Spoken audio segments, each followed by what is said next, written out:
تو اللہ نے سورہ سبا میں یہ ارشاد فرمایا ہوا ہے کہ اللہ نے بڑے جو جنات ہیں وہ اللہ نے سلیمان علیہ السلام کے تابع کر دیے، اور وہ ان کے لیے بڑے بڑے قلعے بناتے تھے اور تصاویر بناتے تھے۔ تو یعنی یہاں سے اس آیت سے یہ ثابت ہوتا ہے کہ سلیمان علیہ السلام کے دور میں تصاویر الاؤڈ تھیں، یعنی وہ بنائی جاتی تھی تصاویر۔ اور اگر آپ دیکھیں تو سورہ یوسف، وہاں پہ اگر آپ دیکھیں تو یوسف علیہ السلام کے جو بھائی تھے اور ان کے جو ماں باپ تھے، انہوں نے سجدہ تعظیمی کیا یوسف علیہ السلام کو۔ تو یہاں سے یہ بات بھی ثابت ہوتی ہے کہ یوسف علیہ السلام کے دور میں سجدہ تعظیمی جائز تھا۔ پھر اگر آپ سورہ کاف دیکھیں تو سورہ کاف میں اللہ نے بتایا ہوا ہے کہ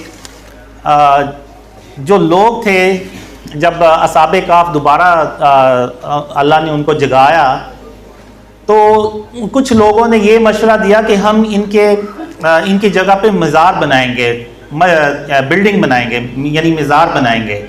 تو یعنی یہاں سے یہ ثابت ہوتا ہے کہ اس دور میں عیسیٰ علیہ السلام کے دور میں مزارات یا مقبرے جو تھے یہ بھی الاؤڈ تھے۔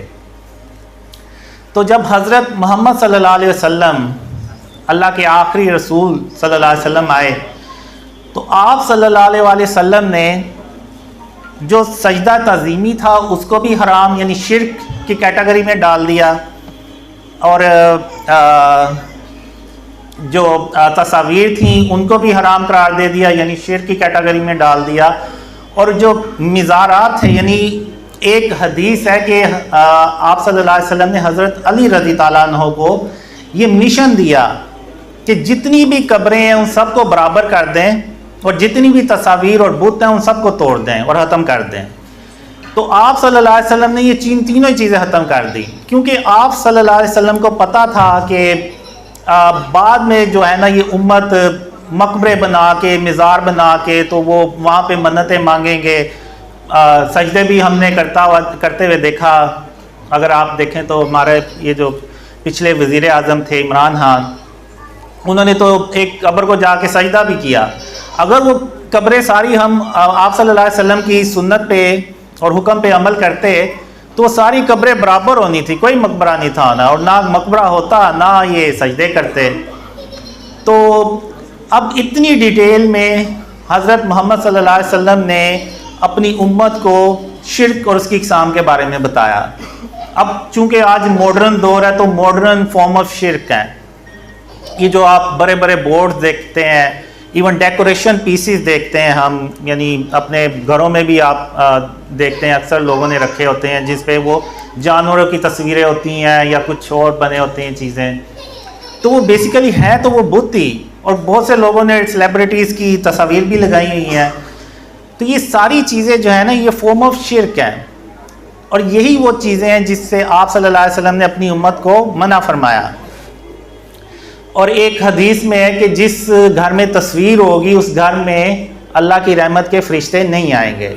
اگر آپ یوٹیوب پہ جا کے سرچ کریں تو بہت سے لوگ آپ کو کافی مل جائیں گے جنہوں نے اپنے جسموں پہ ٹیٹوز بنائے ہوئے ہیں، اور وہ مکہ اور مدینہ میں حج اور عمرہ کر رہے ہیں، تو ان کے جسموں پہ وہ تصویریں بنی ہوئی ہیں۔ اگر آپ اس حدیث کو دیکھیں تو آپ کو سمجھ لگ جائے گی کہ ہماری دعائیں کیوں نہیں قبول ہوتی۔ جب اللہ کی رحمت کے فرشتے ہی نہیں آئیں گے تو ہماری دعائیں بھی کیسے قبول ہوں گی؟ تو جو کنیکشن ہے وہی ٹوٹا ہوا ہے، تو وہ کیسے ہماری دعائیں جو ہیں نا وہ قبول ہوں گی؟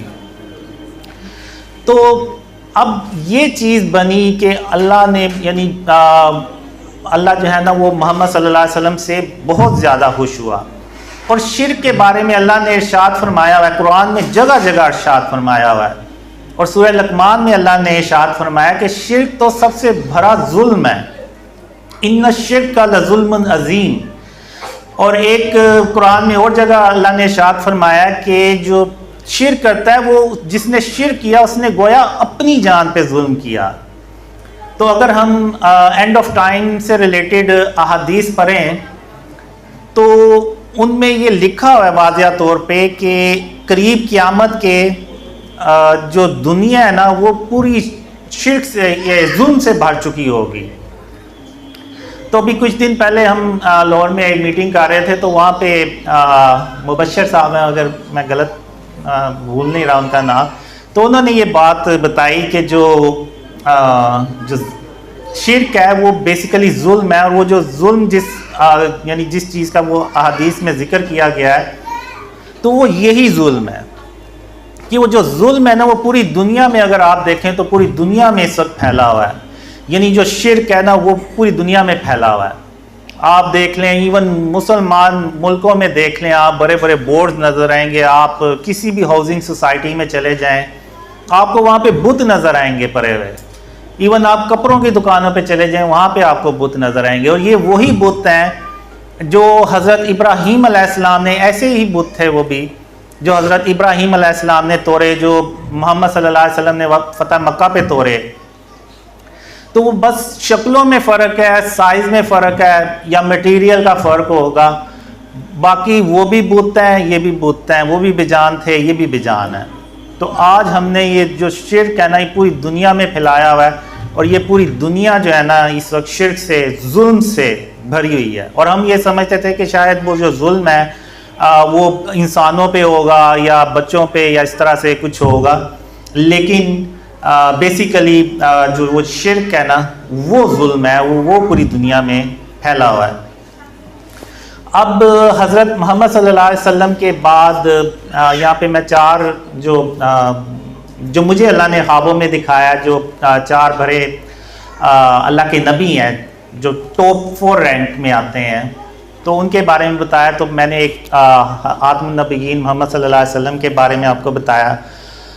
جو دوسرے اللہ کے نبی ہیں جو جن کا دوسرا رینک ہے وہ ہیں ابراہیم علیہ السلام. اب ابراہیم علیہ السلام کی بھی آپ دیکھیں تو اللہ نے قرآن میں جو کوالٹیز ہیں وہ بیان کی ہوئی ہیں, اور وہ کوالٹیز کیا تھیں کہ ابراہیم علیہ السلام ایک اللہ کو تلاش کر رہے تھے. جب انہوں نے سورج کو دیکھا تو وہ انہوں نے خیال کیا کہ شاید یہ معبود ہے, تو وہ جب غروب ہو گیا تو انہوں نے کہا کہ نہیں تو غروب ہو گیا ہے. پھر جب چاند کو دیکھا تو انہوں نے کہا کہ شاید یہ چاند جو ہے یہ معبود ہے, تو وہ بھی غروب ہو گیا. ستاروں کو دیکھا تو وہ بھی غروب ہو گئے. تو پھر ابراہیم علیہ السلام نے کہا کہ اگر میرے پروردگار نے مجھے سیدھا رستہ نہ دکھایا تو میں بھٹک جاؤں گا. تو پھر اللہ نے ان پہ وحی نازل کی, اور پھر اگر آپ دیکھیں تو وہ اپنے دور کے سب سے ظالم بادشاہ کے پاس گئے, نمرود کے پاس گئے, اور اس کو توحید کی دعوت دی. تو وہ ابراہیم علیہ السلام سے جھگڑنے لگا. تو ابراہیم علیہ السلام نے کہا کہ میرا پروردگار زندگی اور موت دیتا ہے. تو نمرود کہتا ہے کہ زندگی اور موت تو میں بھی دے سکتا ہوں. تو ابراہیم علیہ السلام نے کہا کہ میرا پروردگار سورج کو مشرق سے نکالتا ہے, تم مغرب سے نکال کے دکھاؤ. تو وہاں پہ وہ ہکا بکا رہ گیا, اور باوجود اس کے کہ اس نے کھلی نشانیاں دیکھ لیں لیکن پھر بھی وہ نہیں مانا. پھر اس کے بعد ابراہیم علیہ السلام نے سارے جو بت تھے اس دور میں ان کو توڑ کے تو ایک بڑے بت کے کندھے پہ کلہارا رکھ دیا. تو جب لوگ آئے تو انہوں نے دیکھا کہ یہ سارے بت ٹوٹے ہوئے ہیں اور ایک بڑا بت بچا ہوا ہے, اس کے کلہارا پڑا ہوا ہے.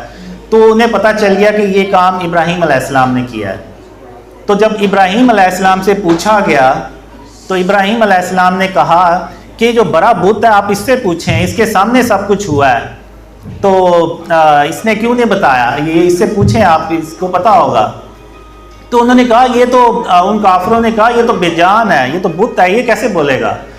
تو پھر ابراہیم علیہ السلام نے کہا کہ پھر تم سوچتے کیوں نہیں ہو, جب یہ تمہیں نہ کوئی فائدہ دے سکتا ہے کوئی نقصان دے سکتا ہے تو پھر تم اس کی پوجا کیوں کرتے ہو.